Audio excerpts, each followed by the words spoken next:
ao nosso café literário, que é uma parceria da Sociedade Psicanalítica de Porto Alegre.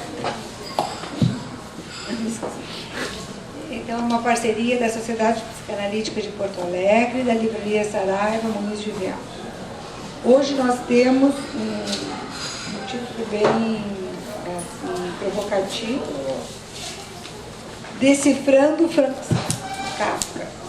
Ou, como disse o Milton, uma tentativa de decifrar. Bom, então nós começamos por ti, né? Bom, começamos com a Helena, que é psicanalista pela SPPA, que vai falar, então, decifrando Franz. Boa noite. Muitos recados. Nós vamos ter o René Roussillon, dia 13 e 14 de novembro, com uma atividade bem completa. Os interessados têm o programa aqui. Boa noite.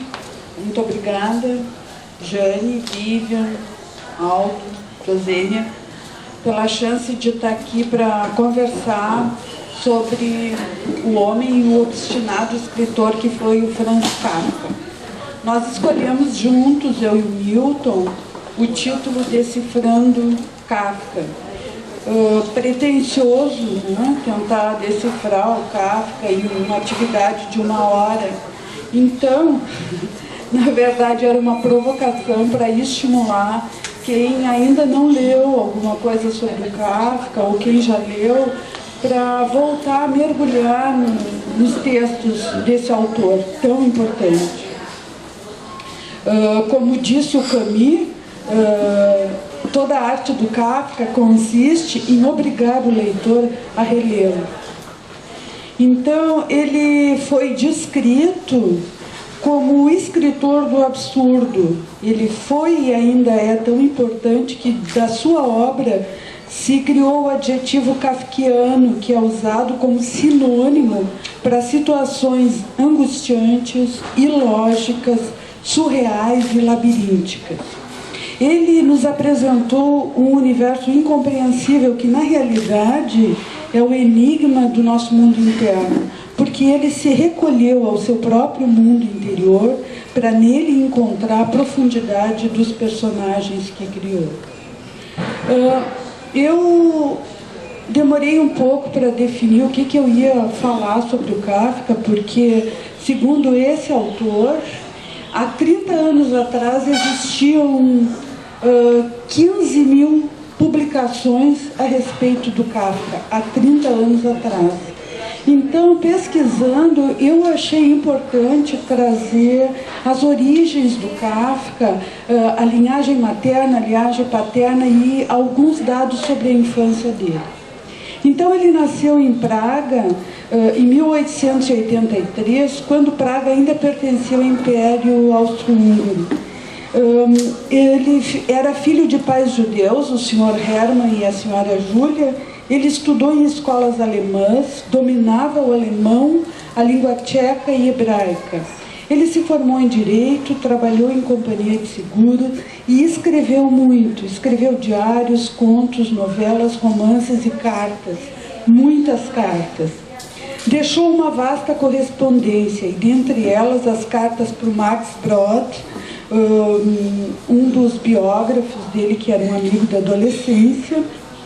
Cartas para Felice Bauer, que foi noiva dele 2 vezes. Ele noivou, desmanchou e noivou de novo, não casou. Cartas para Gabriele, a irmã, que essa é uma publicação italiana, que na Itália eles vendem as cartas do Kafka em envelope como se fosse uma carta mesmo. Essa é a carta para a irmã mais velha dele, e o nome da carta é Como Não Educar os Filhos, que são recomendações para a criação do filho mais velho da Gabriele. Então, vou começar falando um pouquinho sobre a linhagem paterna. O avô do Kafka, o Sr. Jacó Kafka, nasceu em 1800 e era o segundo de 9 filhos. Cresceu em um casebre de um só aposento em um vilarejo tcheco. Naquela época, Jacó era o segundo filho, ele não tinha permissão para se casar, que um decreto tinha sido promulgado para deter o crescimento da população judaica. Então, o que salvou Jacó de morrer sem uma prole legítima foi uma revolução em 1848 que deu direitos de casar, segundo a própria vontade, aos 400 mil judeus que viviam naquela época no Império Austro-Húngaro. Então Jacó, assim que pôde, casou-se com a filha do vizinho, a Francisca. E ele era um açougueiro, um homem gigantesco e rude, que tinha a reputação de ser capaz de erguer uma saca de batatas com os dentes. Porém, essa estafante labuta não lhe rendeu mais nada do que uma mera subsistência. Ele e a mulher tiveram em 9 anos 6 filhos, então um deles era o pai do Kafka. Eles sobreviveram a essa miséria, o que por si só era um fato raro na época, uma prova da vigorosa dotação genética dos Kafkas. As ulcerações produzidas pelo frio e os machucados nos pés transformaram-se para Hermann, o pai de Kafka, em suas cicatrizes de guerra. Ele estava sempre a regurgitar a lista de suas privações infantis com uma mistura de orgulho e autocomiseração, que o seu filho considerava repulsiva e descreveu como a eterna ladainha paterna. Já a mãe de Kafka, a senhora Julie, era filha de um rico dono de cervejaria. A ascendência dela inclui um conjunto incomum de personagens notáveis, profundamente religiosos e interessados nas questões metafísicas e valores espirituais e não apenas na acumulação de bens materiais. Então foi um encontro muito diferente, né? Não existe registro de como se deu a aproximação entre Hermann e Julie. Sabe-se apenas que o neto do açougueiro, esse homem de hábitos frugais, acostumado com adversidades e determinado a ter seu próprio negócio, casou-se com essa Julie, a jovem generosa e afetiva que crescera em um ambiente de relativa abundância. Porém, da mesma forma que seu marido, ela também havia tido uma infância difícil e infeliz, já que o ambiente culto oferecia um distanciamento entre os integrantes da família. Tanto que assim que eles puderam, os 3 dos 4 irmãos da Julie foram embora para outros países e nunca mais voltaram, ficando apenas um tio médico. Um parêntese. É provável que Julie, a mãe do Kafka, diferente de sua mãe, tenha tido voz ativa na escolha do marido. A emancipação das mulheres, apesar de estar bem atrás da emancipação dos judeus, havia feito alguns progressos lentos. Se ela amava Hermann, era o tipo de pergunta que dificilmente ela se formularia, porque naquele momento não se casava com um homem a quem se amava, e sim amava-se o homem com quem se casava. Os casamentos resistiam porque as mulheres os suportavam. Julie suportou.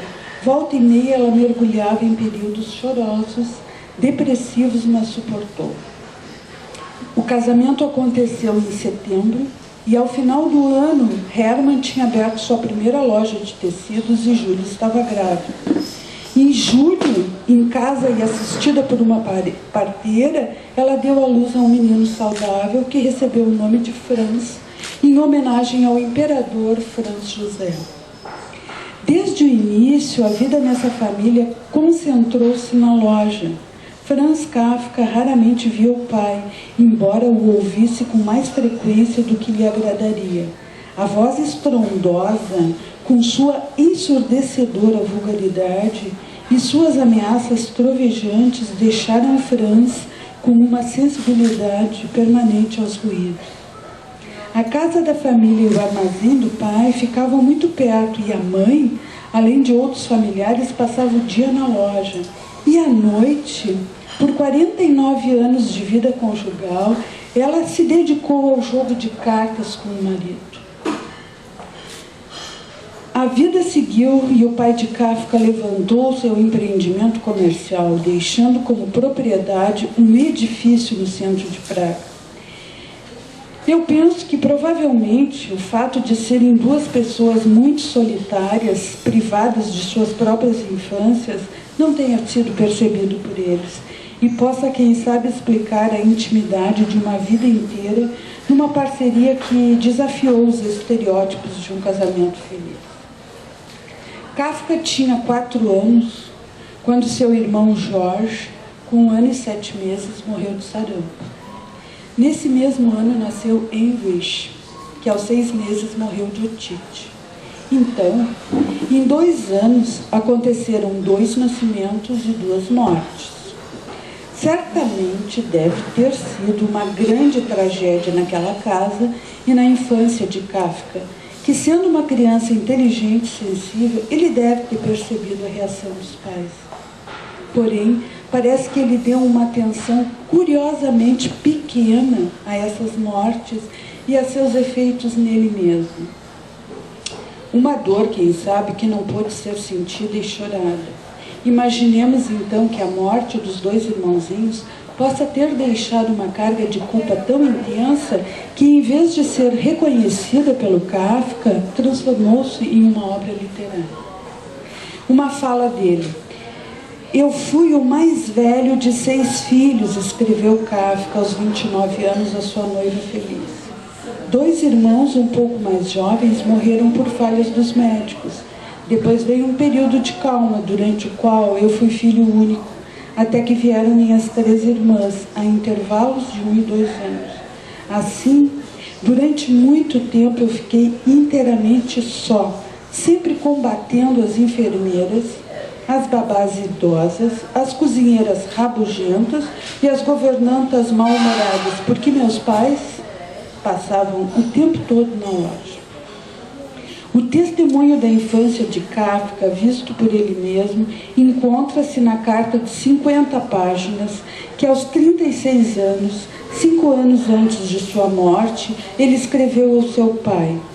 Nesta carta, Kafka cita um incidente que ele considerou representativo de suas relações com o pai e também de significação duradoura no desenvolvimento de sua autoimagem. Não sei se dá tempo de eu ler, Neuza. Tá? Então, isso é uma lembrança que ele descreveu nessa carta. Tem uma parte que ele começa assim: "Eu era uma criança medrosa". Aí ele diz assim para o pai: "Diretamente, eu só me recordo de um incidente dos primeiros anos. Talvez também te lembres dele. Eu choramingava certa noite sem parar pedindo água. Com certeza não por sentir sede, mas provavelmente em parte para aborrecer e em parte para me distrair. Depois de algumas severas ameaças não terem adiantado, tu me tirasse da cama e me levasse para a varanda e me deixasse ali sozinho por um bom tempo, só de camisola de dormir, diante da porta trancada.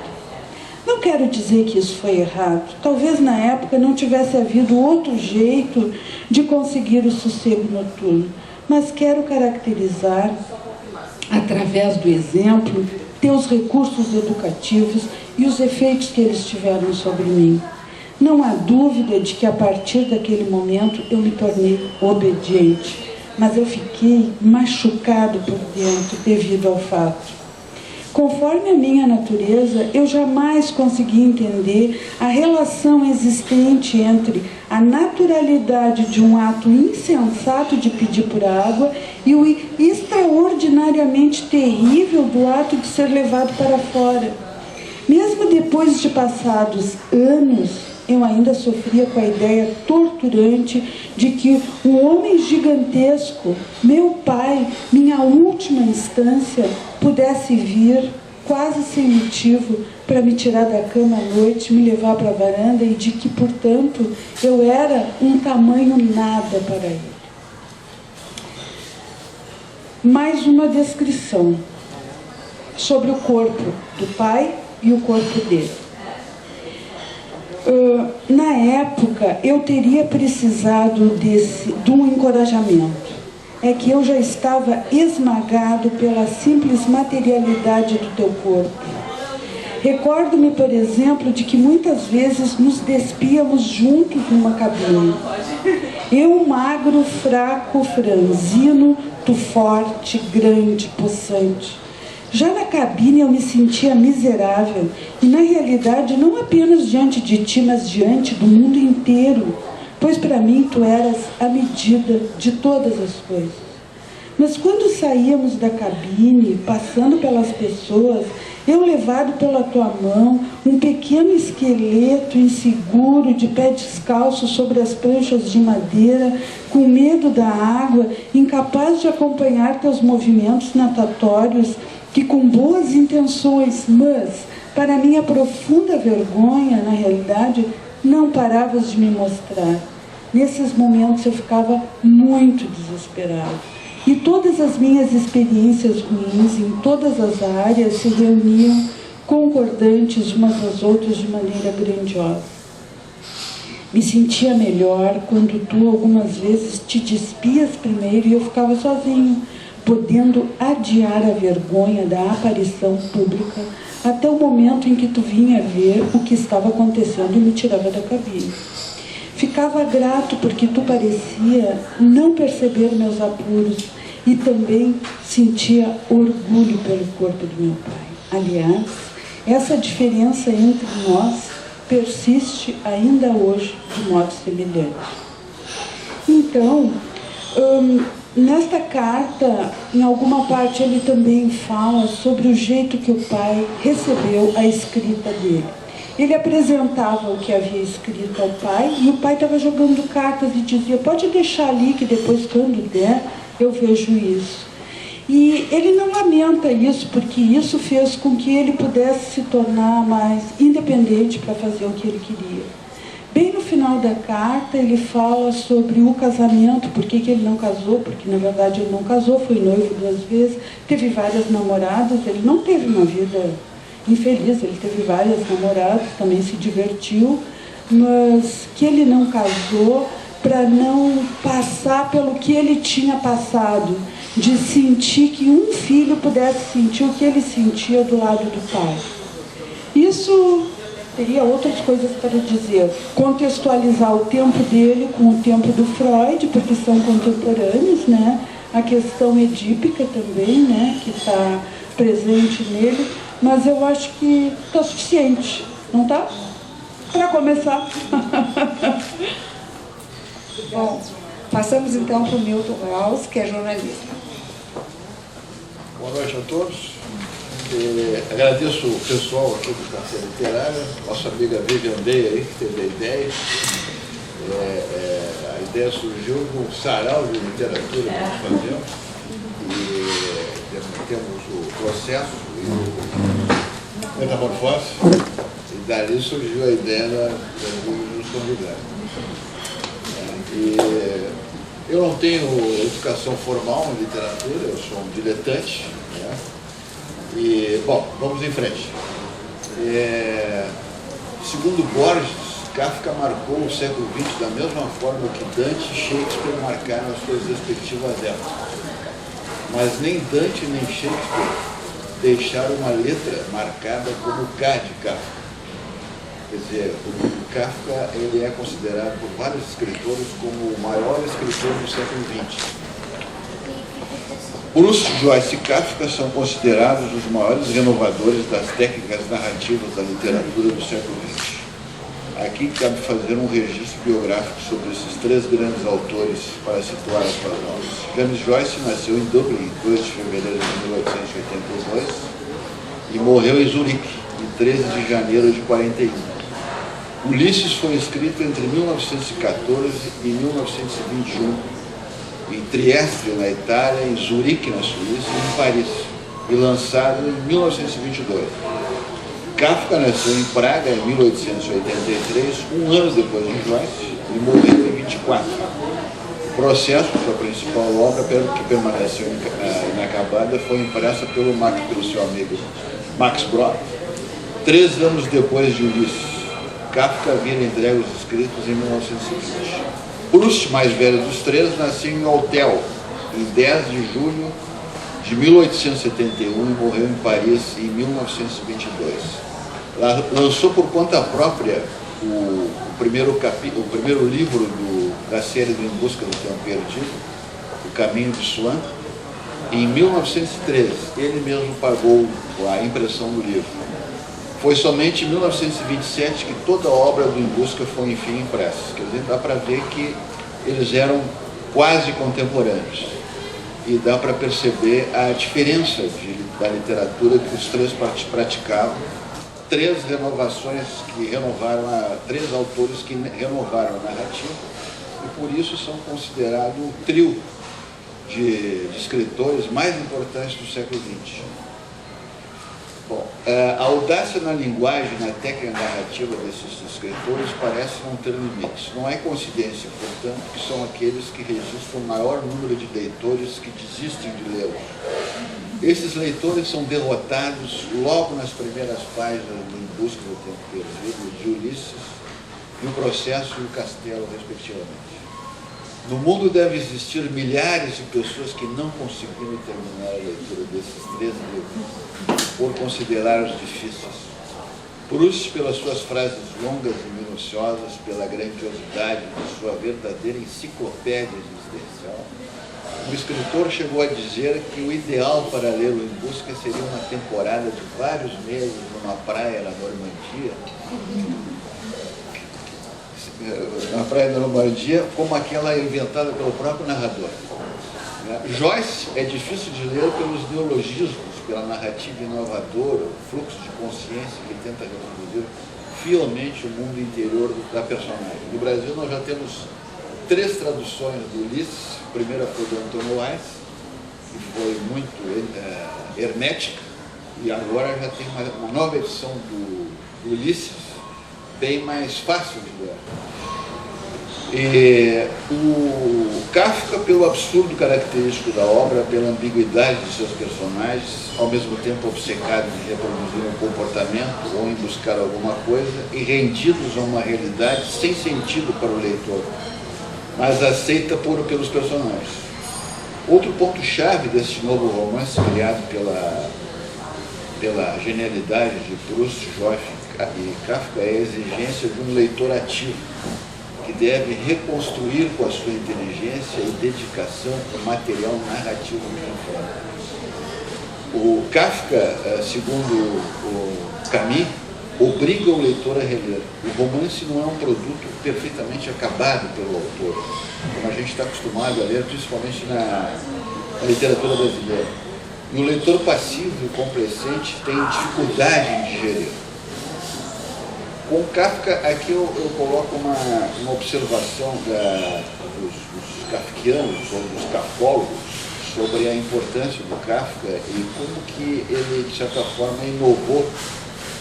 E pelo fato de ele ter inovado em relação aos escritores anteriores, é que a literatura dele ficou mais difícil, porque a maioria das pessoas não tem esse entendimento. Com Kafka, os últimos tempos pacíficos do romance, em que o homem só tivera a combater monstros de sua alma, passaram. Quer dizer, como Don Quixote, que combatia os moinhos. Em seus romances, o monstro vem do exterior, da história, com H maiúsculo. Aquilo que Tolstói, no livro Guerra e Paz, definiu como uma nova dimensão da existência humana. As guerras que fizeram cada europeu compreender que o mundo em torno do qual nos encontramos está à mercê de uma mudança perpétua que se insere em sua vida e que pode transformá-la. A mesma violência pode ocorrer por meio do Estado, E maiúsculo, o Leviatã, como o filósofo inglês Thomas Hobbes denominou o governo ou o poder. Desde então, toda a existência muda subitamente de sentido. O que é a aventura de livros como Don Quixote, que a liberdade de ação de um carro, personagem do castelo, é totalmente ilusória. Onde está a diferença entre o privado e o público, se Kafka também o castelo, mesmo em seu leito de amor, não fica jamais sem 2 agentes acompanhados? Esse é apenas um dos trechos do livro Castelo, que serve de exemplo para cenas inesperadas criadas por Kafka, incompreensíveis para o leitor, mas perfeitamente naturais para os personagens. Segundo Milan Kundera, um dos maiores estudiosos da literatura, não há senão um método para compreender os romances de Kafka: lê-los como se lê os romances. Em vez de procurar no personagem do processo, por exemplo, o retrato do autor, e nas palavras de Kafka uma misteriosa mensagem cifrada, deve-se seguir atentamente o comportamento dos personagens, suas conversas, pensamento, e tentar imaginá-lo diante dos nossos olhos. Ao lermos assim o processo, a história de Joseph K., que acorda certa manhã e é preso e sujeito a longo e incompreensível processo por um crime não especificado, ficamos intrigados com a estranha reação de K. à acusação. Sem ter feito nada de mal, ou sem saber o que fez de mal, ele se sente culpado. Tornaram-no culpado. Kundera faz uma consideração interessante sobre esse aspecto. Antigamente, via-se apenas uma relação muito simples entre ser culpado e sentir-se culpado. Sente-se culpado quem é culpado. A palavra culpabilizar, na verdade, é relativamente recente. Foi utilizado em francês pela primeira vez em 1966, graças à psicanálise e às suas inovações terminológicas. O substantivo derivado desse verbo, culpabilização, foi criado anos mais tarde, em 1968. Ora, muito tempo antes, mais precisamente por volta de 1920, essa situação até então inexplorada de culpabilização foi apenas exposta, descrita e desenvolvida no romance de Kafka, a respeito do personagem de Kafka e dos diferentes estágios da evolução da culpabilização. O processo é a história de um homem absurdamente acusado que ainda não tem dúvidas sobre sua inocência, mas fica constrangido ao ver que se comporta como se fosse culpado. Segundo Orson Welles, que adaptou e dirigiu o processo no cinema, é totalmente irrelevante o fato de ele ser ou não culpado. Isso seria simplificar as coisas. Na verdade, o processo seria um estudo de várias situações cambiantes em relação à culpa. Vejam a genialidade da obra de Kafka. Kafka mostra que comportar-se como culpado, não ou sempre, tem algo de humilhante para Kafka. E ele se esforça para dissimular. Essa situação apresentada na primeira cena do romance é condensada no capítulo seguinte numa brincadeira de enorme ironia. Uma voz desconhecida telefona para cá. Ele deverá ser interrogado no domingo seguinte numa casa de um bairro afastado. Sem hesitar, ele decide ir. Por obediência, por medo, a automistificação funciona automaticamente. Ele quer ir logo para acabar logo com os importunos que o fazem perder tempo no seu processo estúpido. Uma hora depois, o seu diretor, K, era gerente do banco. Convida-o para ir à sua casa no mesmo domingo. O convite é importante para a carreira de K. Será então que ele vai desistir de atender à provocação grotesca? Não. Ele recusa o convite do diretor, pois, sem querer admitir, já está subjugado pelo processo. Portanto, no domingo ele vai. Percebe que a voz que lhe deu o endereço pelo telefone esqueceu de indicar a hora. Pouco importa.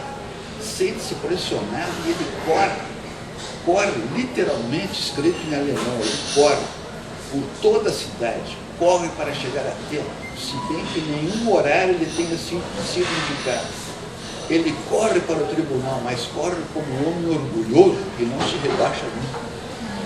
Ao narrar a luta de Joseph K. para descobrir a natureza de sua culpa, a identidade de seus juízes, a letra da lei e seus esforços obstinados de uma sentença baseada em um veredito que ultrapassa a compreensão racional, Kafka demoliu silenciosamente, sem alarde, sem extravagâncias estilísticas ou excessos verbais, as certezas sólidas e aceitas como verdades do realismo do século XIX. O fato é que não existe nenhuma solução simples para esse pretenso enigma. Para se defender contra o processo que se recusa a enunciar a acusação, K acaba por procurar ele mesmo o erro. Onde este erro está escondido? Com certeza em algum lugar do seu currículo. Em um trecho, Kafka explica que o personagem era obrigado a rememorar toda a sua vida, até os atos e acontecimentos mais ínfimos, depois de expô-la e examiná-la sobre todos os aspectos. Na verdade, esta situação está longe de ser irreal.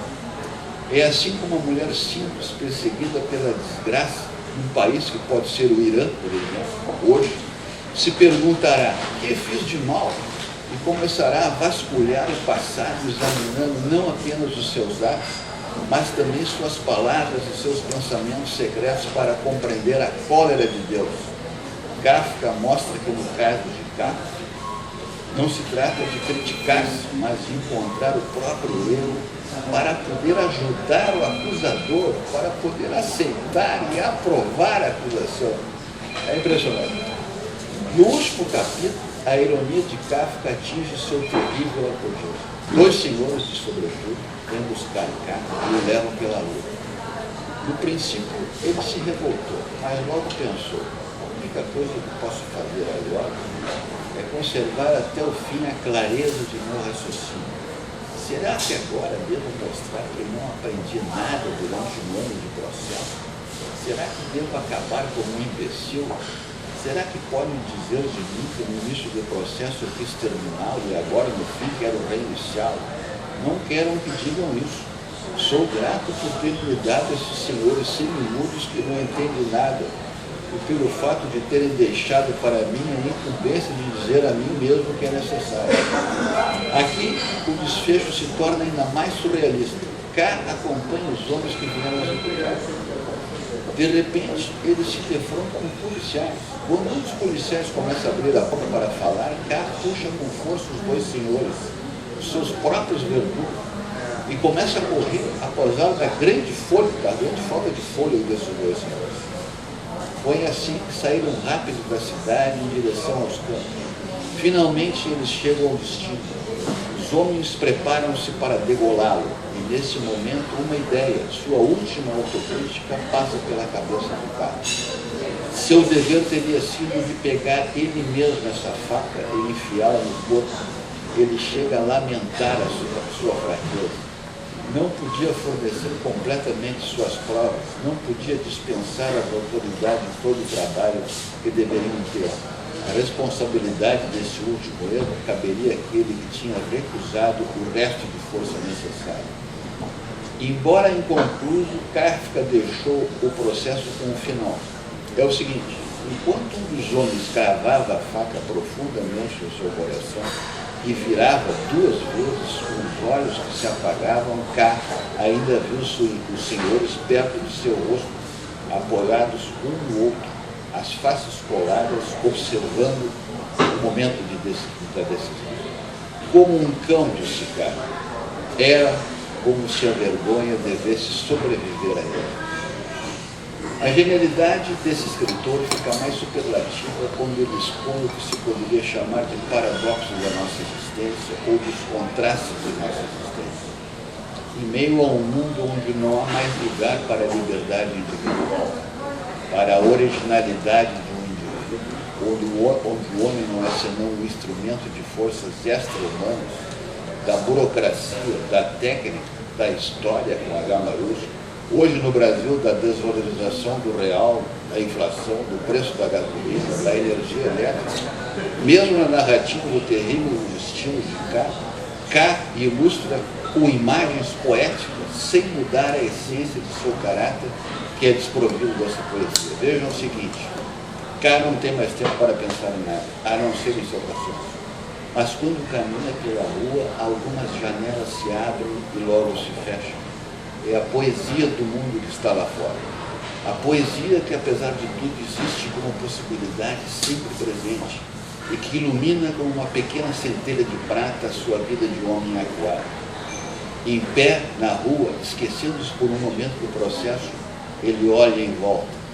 Havia gente em quase todas as janelas, homens em mangas de camisa debruçados fumando, segurando crianças pequenas contra o parapeito das janelas com prudência e ternura. Em outras janelas amontoavam-se pilhas de lençóis, de cobertas e edredons. Por cima deles passava às vezes uma cabeça escabelada de mulher. Não muito longe, um homem com os pés descalços lia um jornal. 2 meninos se balançavam nas 2 pontas de uma carroça. Diante de um poço, uma moça frágil de camisola olhava a cá, enquanto enchia seu cântaro de água. Essa força de discrição faz sentir a que ponto cá está sedento do real. Com que avidez bebe o mundo, que o momento antes fora eclipsado pelas preocupações do processo. Que pena! A pausa é curta. No instante seguinte, cá não terá mais olhos para a moça frágil de camisola da dormir, cujo cântaro se enchia de água. A torrente do processo irá retomá-lo. As poucas citações eróticas do romance são também como janelas futiamente entreabertas. Cá não encontra mulheres, são não ligadas de um modo ou de outro ao seu processo.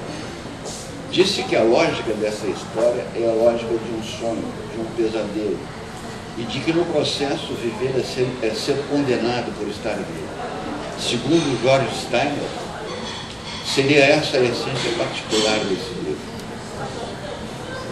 Escrito entre 1914 e 1915, esse livro foi publicado por Kafka, foi publicado em 1925, anos após a morte de Kafka. A recensão do texto de Kafka, feita por Max Brod, foi um trabalho amadorístico e, em certos pontos, arbitrários. Apesar da famosa conclusão, o processo permaneceu inconcluso e a ordem de vários capítulos parece não ter sido a original. Mesmo a tradução para o inglês feita pelo casal Edwin e William Muir e publicada em 1935 é controversa. Steiner, por exemplo, que é um crítico literário famoso, diz que foi um encontro feliz com a estilística e o vigor de Kafka. Outros, como J.M. Kersey, a considera deficiente. Deixaria os leitores em uma posição insegura devido ao fato de traduzir palavras do alemão de forma errônea, o que prejudicaria a leitura da obra. Esses textos mostram a complexidade dessa obra, não somente pelo texto difícil de entendimento, mas também em razão das falhas dos tradutores. E mesmo assim, o processo é um dos maiores clássicos da literatura mundial. Vejam o poder deste livro. Apesar de não ter sido queimado por seu amigo Max Brod, conforme o desejo do autor, aqui é preciso fazer um esclarecimento. As obras que foram publicadas por Kafka, quando em vida, foram escolhidas por ele mesmo. E ele só pediu para o amigo queimar as obras porque ele estava internado, sofrendo de tuberculose, estava para morrer, e ele não queria que o mundo lesse obras inconclusas. Por isso que ele pediu para queimar essas obras. Não se trata de nenhuma vaidade. Porque tem muita gente que acha que ele mandou queimar só para fazer com que o amigo não queimasse. Mas foi porque ele estava para morrer, e no fim, a própria carta ao pai, o Max Brod descobriu escondida na mesinha de cabeceira do Kafka. Ela não era para ser publicada. Retomando então, primeiro foram confinadas, suas obras foram interditadas pelo... Estava dizendo que apesar de não ter sido queimado por seu amigo Max Brod, conforme o desejo do autor, com uma profecia terrível, essa fogueira se realizou. Suas obras foram interditadas pela ascensão do nazismo. Primeiro foram confinadas em livrarias judaicas e depois proibidas e queimadas. As obras salvas por Brod só poderiam ser editadas em Praga, a cidade onde o escritor nasceu e morreu. Mas Praga foi tomada pelos alemães no início da Segunda Guerra Mundial e depois ocupada pelos russos que implantaram o Estado comunista. Resultado, a obra continuou interditada em sua cidade natal, bem como na maior parte da Europa Oriental. Kafka ficou sendo um autor proibido. Depois da ocupação russa com o Estado marxista, Praga transformou-se numa cidade de silêncio e proibições, onde os escritores tornaram-se cautelosos e Kafka jamais era mencionado. Apesar de muitos críticos marxistas manifestarem positivamente a respeito de sua obra, ela foi considerada perigosa. O fato essencial a respeito de Kafka é o de que ele era possuído por uma terrível premonição que ele enxergou de modo detalhado e preciso. O horror por vir. O processo apresenta o modelo clássico do estado terrorista. Ele antevia aquele sadismo furtivo, aquela histeria que o totalitarismo insinua na vida privada e na vida sexual, o tédio impessoal dos assassinos. Desde o dia em que Kafka escreveu sua obra, uma infinidade de portas recebeu as mesmas batidas noturnas, e é incontestável o número daqueles que foram arrastados para morrer como um cachorro. Kafka profetizou as formas que seriam assumidas pela derrocada do humanismo ocidental e que Nietzsche e Kierkegaard haviam entrevisto como um negrume incerto no horizonte. De todos os escritores modernos, Kafka foi o que mais recebeu homenagens literárias. Em O Professor do Desejo, de Philip Roth, o personagem Kepesh realiza muitas homenagens estranhas. Uma delas vai ao cemitério judaico, coloca uma pedrinha na sepultura do mestre e observa que nos muitos túmulos que lá encontra, só o de Kafka está bem cuidado. Só os solteiros sem filhos parecem ter uma prole viva, comenta ele. Que lugar para encontrar tantas ironias que na tumba de Franz Kafka, diz Roth.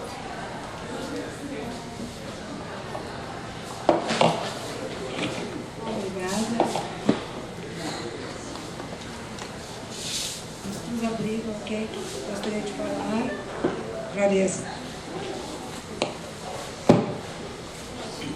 Bom, nós temos aqui no Brasil, né, um personagem, Eduardo C., né, que de repente vê que ele tem uma conta na Suíça, sem saber, depositam na conta dele milhões de dólares e ele não sabe, né, e tem o endereço dele, tem o número da carteira de identidade dele e ele não conhece. É uma situação completamente kafkiana. Embora o Paulo é. Bom, então, quando a Helena falou que o Kafka era um especialista, né, em criar situações labirínticas e difíceis de entender, né, eu achei assim como essa mesa é atual. E a habilidade do Kafka de conseguir olhar o que existe de absurdo, né, em várias épocas, né, da história, o que existe de absurdo hoje na história que a gente vive, e o que existe de, às vezes, absurdo, labiríntico dentro de cada um de nós. E uma das coisas que me chamou a atenção, foi importante tu trazeres isso, assim, duas obras, o Processo, do Kafka, e o Ulisses, do Joyce, escritos durante a Primeira Guerra Mundial. A criatividade desses homens vivendo numa época de tanta penúria. Diz que uma vez uma pessoa chegou para o Joyce e perguntou: o que tu fizeste durante a Primeira Guerra Mundial? Ele disse assim: eu escrevi Ulisses, e você? Então, assim, é uma coisa que chama a atenção, é a capacidade criativa, né, de escritores como Joyce, como Kafka, nos dando essas metáforas tão ricas a respeito de situações tão absurdas como na época, né, a guerra, a pré-guerra, né, e que hoje a gente vive aqui, aí pronta, cheia de situações labirínticas e difíceis de entender. Gostei muito.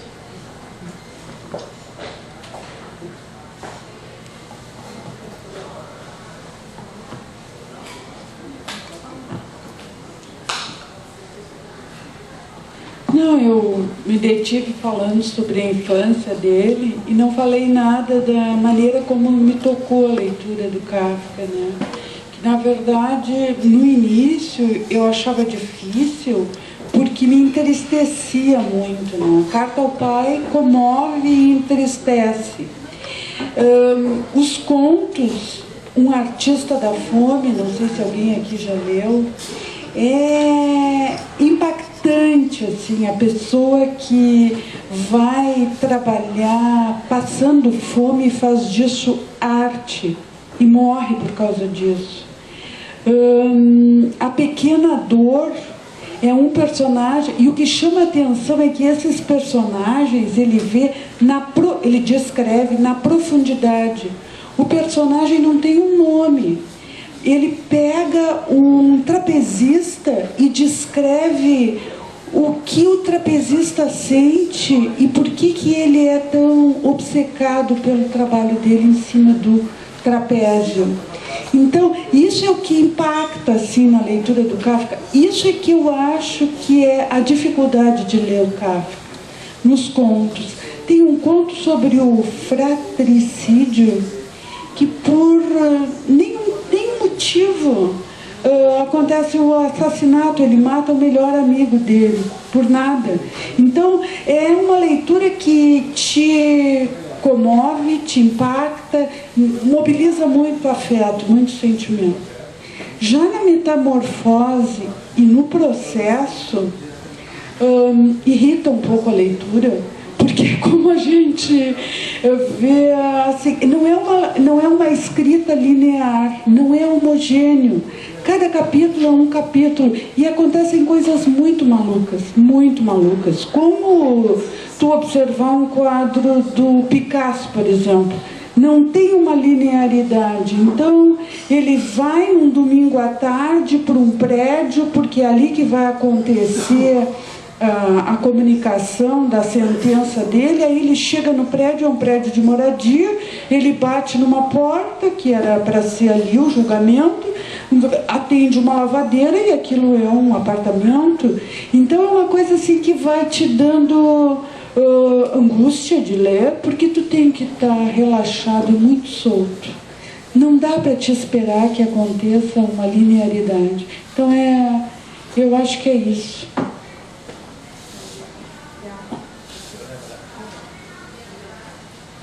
Claro, isso que eu falei é a minha leitura do Kafka, porque cada um... né, irmão? Boa noite, parabéns. Eu achei que a dupla se complementou muito bem. E eu fiquei pensando a respeito da escrita desagradável, que os sentimentos desagradáveis que essa escrita provoca, porque eu acho que ele não é óbvio nem previsível e nos põe em contato com um mundo ficcional que me parece assim, extremamente simbólico do mundo interno. Eu me lembrei daquele filme atual, Relatos Selvagens, que mostra situações assim corriqueiras, banais, que de repente levam a uma situação assim derradeira, imprevisível e extremada, e que todo mundo pensa, eu entendo, todo mundo se coloca no lugar e entende porque já sentiu aquilo. Então eu acho que é interessante porque mesmo nos livros mais bem descritos, cheios de pormenores, eu me lembrei de um conto O Artista da Fome, tem um conto que ele descreve, cheio de pormenores, assim, uma máquina de tortura. Mas é tão bem descrito que dá para imaginar perfeitamente aquela máquina. E depois o próprio torturador acaba morrendo nessa máquina. Então eu achei, do impacto aquilo que eu fiquei assim, eu me agarrava, mas meu Deus, vai acontecer, e aconteceu. Então assim, parece que é quase improvável. Então eu acho que isso é que toca tanto, porque ele vai assim, cruamente nos sentimentos mais profundos. Por isso que eu acho que eu associei com o Relato Selvagem. E talvez, né, a gente possa juntar a história infantil, a história de vida dele, com a forma da escrita dele. Então, me parece que ele sempre foi uma criança, uma pessoa extremamente sensível, exposta a situações extremas, e que depois, para elaborar tudo isso, a forma que ele teve de não enlouquecer na vida real, foi enlouquecendo os personagens e talvez quem leia os livros dele também, em parte. Parabéns. Posso falar uma coisa? Não é só dor, tristeza e raiva, humor também, porque tem um conto que é O Discurso para uma Academia Tu trouxe o discurso para uma academia, um relatório para uma academia é descrito, é um macaco, que ele se humaniza. Eu aproveitei, já que nós temos tempo, eu trouxe um resuminho desse conto aqui que realmente é inacreditável. É um relatório para uma academia. Nesse conto espantoso, Kafka narra a história de um macaco que, tendo sido capturado por caçadores na África e levado de navio para a Europa, decidiu tornar-se humano por perceber que essa seria sua única via de saída.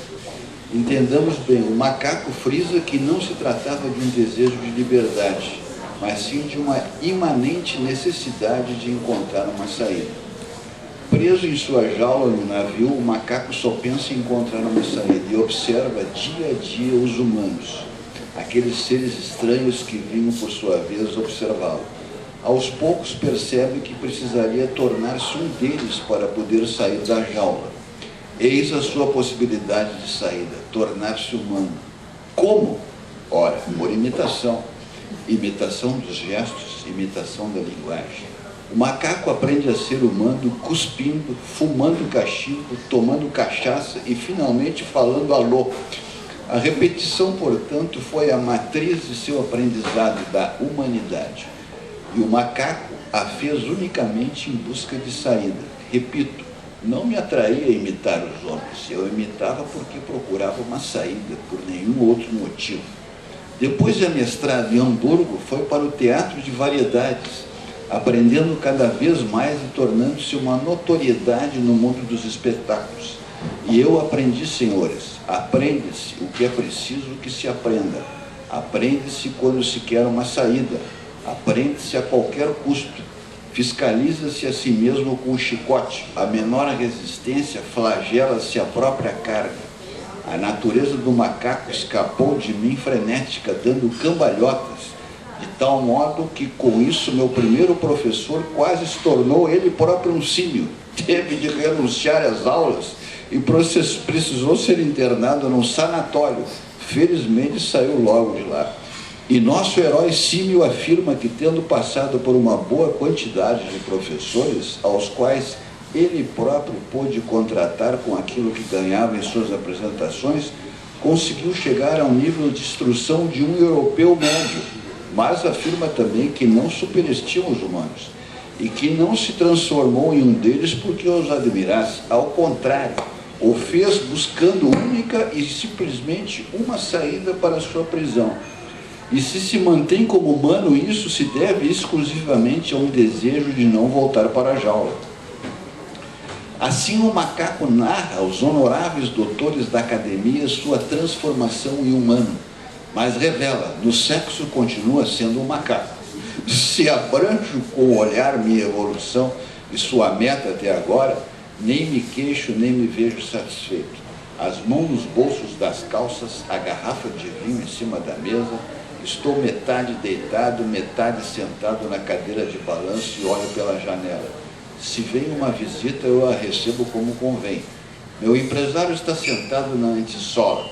Se toco a campainha, ele vem e ouve o que tenho a dizer. À noite, quase sempre há representação. E tenho sucessos, com certeza, difíceis de superar.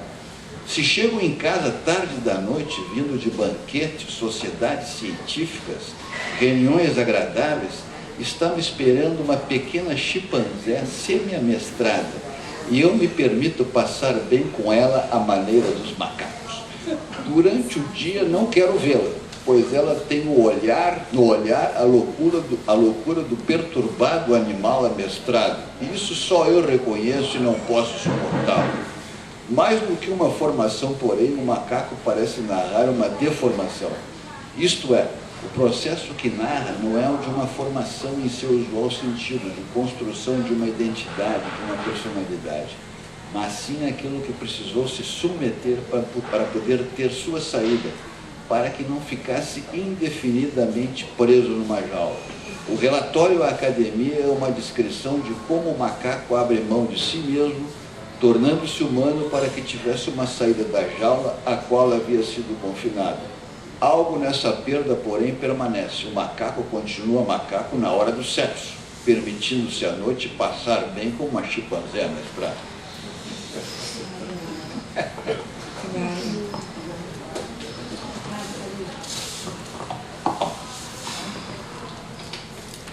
Eu tô muito feliz da gente ter tido essa ideia de compartilhar com a sociedade psicanalítica desse encontro tão agradável e tão animado que a gente tem tido de discutir literatura e conversar, e o Kafka especialmente, que é genial, tem essa genialidade do Kafka. E eu estava pensando, né, o macaco é o pulsional, né? O kafkiano é o ser humano.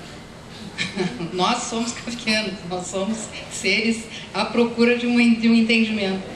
E eu fiquei pensando nisso, assim, desse olhar. Ele tem um olhar para dentro, né, que eu acho que é uma coisa muito bonita, assim, dele conseguir colocar na literatura o mundo interno dele, e o olhar para fora, né? Ele tem um olhar crítico, ele tem um olhar político, ele tem um olhar social, ele tem um olhar cultural, ele tem um olhar da família, ele está o tempo todo com esse olhar para dentro e para fora. E eu estava pensando, né, assim, nesse menino descrevendo assim do lado do pai, né, esse homem grande e tal, forte, e é um inseto, né, que ele se vê um inseto, né, naquele quarto isolado, né, talvez numa infância, assim, tentando ter um interlocutor, uma saída, né, a ligação do como é que era o nome do personagem do Metamorfose? É a irmã, né? O Samsa. O Samsa é a ligação que ele tem com a irmã, né? Ele tem uma ligação com as irmãs, né? O Kafka, ele tem uma tentativa de interlocução com a irmã, e tem sempre aquela voz poderosa, né? Que ele escuta do pai, né? Do dono da casa, né? E ele no quarto, né? Tentando, assustado, e lá pelas tantas o pai também atira a maçã nele, né? E o tempo todo do processo, eu fico pensando assim, como é que uma pessoa conseguiu descrever o sofrimento neurótico com tanta perfeição? Né? Porque o que é mais condenado do que um neurótico? Como é que ele conseguiu descrever, né, assim, tudo que o Freud depois tentou fazer para tentar ajudar essas pessoas que sofrem com esses processos, né? Uma saída para esse processado crônico que é o neurótico, né? Que assim como a Yara fala, que nós somos movidos por forças muito poderosas, do Freud, né? Que a gente tenta entender, a gente tenta de alguma forma acessá-la e nos apoderar dela, né? Mas eu acho que o Kafka descreve com muita precisão como nós somos seres talvez não controláveis, movidos por forças poderosas e que muitas vezes nos levam a alternativas extremamente autodestrutivas. Então, assim, como ele conseguiu, através da literatura, trazer uma luz para isso, né? Para que a gente pudesse refletir sobre isso, né? E como isso era da época dele, né? Porque ele é contemporâneo do Freud. Posso ler um pedacinho aqui? Ó, é na carta ao pai, que é a parte que ele fala da escrita. Com tua antipatia, tu atingiste de modo ainda mais certeiro a minha atividade de escritor. Nesse ponto, eu de fato conseguira me afastar um pouco de ti autonomamente, mesmo que isso lembrasse um tanto o verme que, pisoteado na parte de trás, se livra com os movimentos da parte dianteira, arrastando-se para o lado. De certa maneira, eu estava em segurança, havia um suspiro de alívio. A antipatia que tu naturalmente logo manifestaste também contra a minha atividade de escritor foi excepcionalmente bem-vinda para mim nesse caso. Minha vaidade, minha ambição até sofriam com a tua acolhida, aos poucos famosa entre nós que dedicavas aos meus livros. Coloca ali em cima do criado mudo, na maior parte das vezes, enquanto jogava as cartas, quando eu vinha com um livro. Não, eu só li essa parte por causa da metamorfose, né? Aquela capacidade dele de escrever, aquela transformação, um humano de repente um dia acorda e ele é um inseto.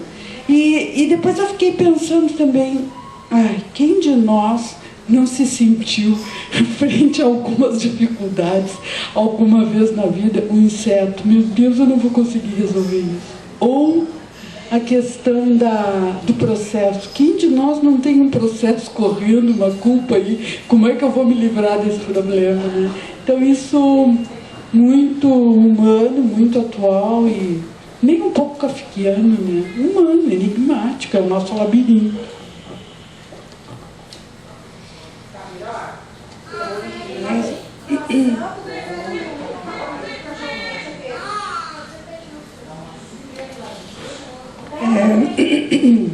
Eu sou do grupo que o processo, eu estava dizendo para eles, comecei a ler com 17 anos, sou daquele grupo que teve que desistir. Agora foi muito bom falar, porque eu realmente, eu queria muito ler o processo.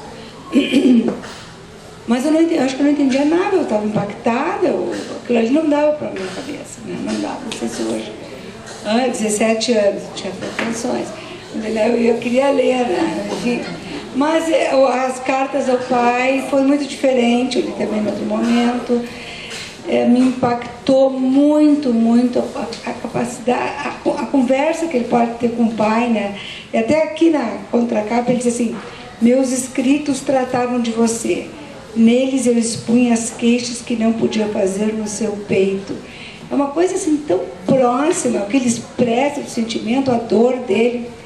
E eu fiquei pensando uma coisa, o que ele fez com toda essa vida dele? Ele escreveu, né? Ele produziu, que algumas pessoas têm essa capacidade, né? Até tu falaste no pulsional, de para onde é que vai tudo isso?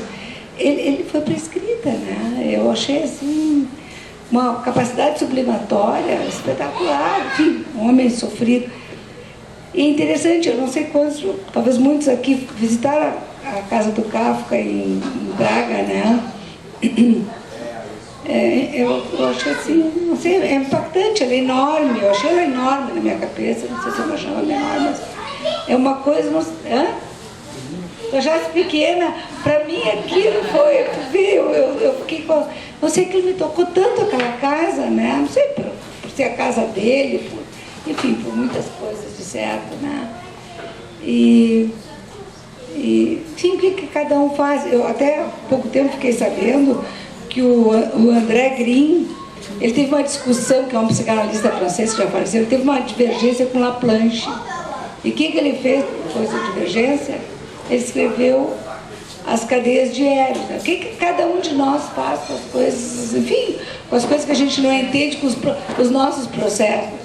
Eu acho que o Juarez pegou muito bem, porque como o mundo é kafkiano, como a gente não entende as coisas, como a gente entra, como a gente não, enfim.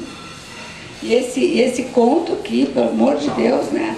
Eu pensei assim, quantas vezes a gente não pega e fala como os humanos para poder ser entendido, a gente tem que deixar o nosso lado macaco lá, porque a gente quer, enfim, poder se libertar de ficar isolado, né?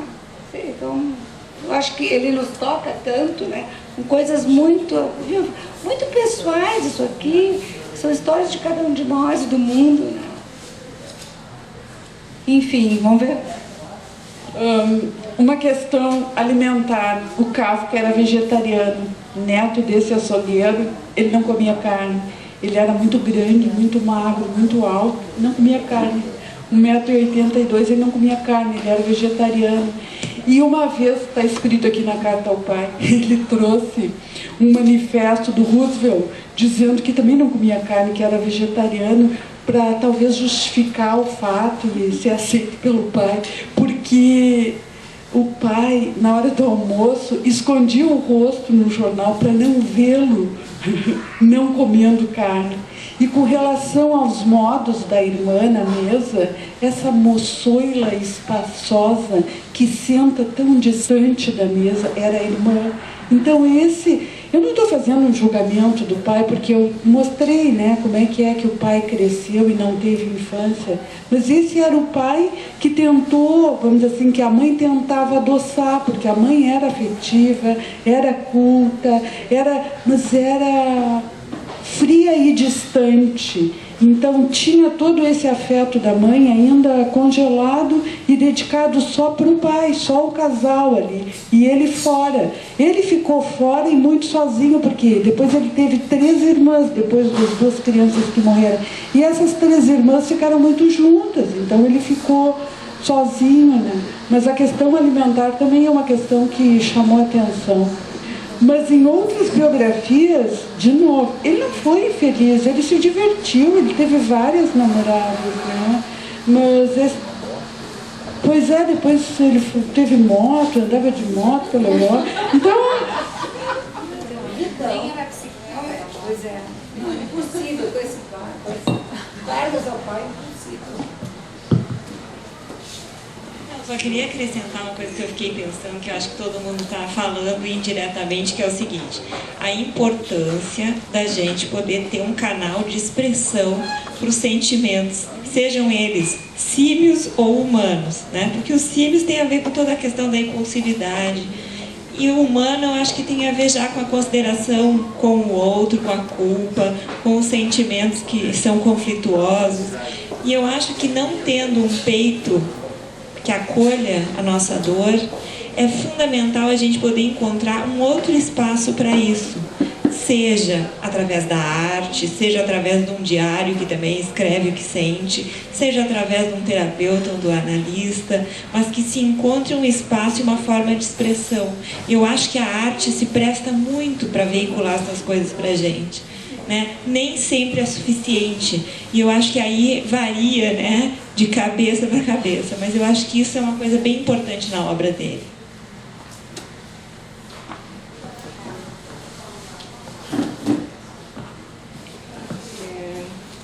Também gostei muito de ouvir vocês dois, né, na mesa, enfim, mas fiquei o tempo inteiro pensando assim, com uma frase, Helena, que tu disse quando tu descreveu o avô, que ele que era um homem forte e que tinha força de carregar um saco de batatas com os dentes, né? E o avô também teve uma sobrevivência, né?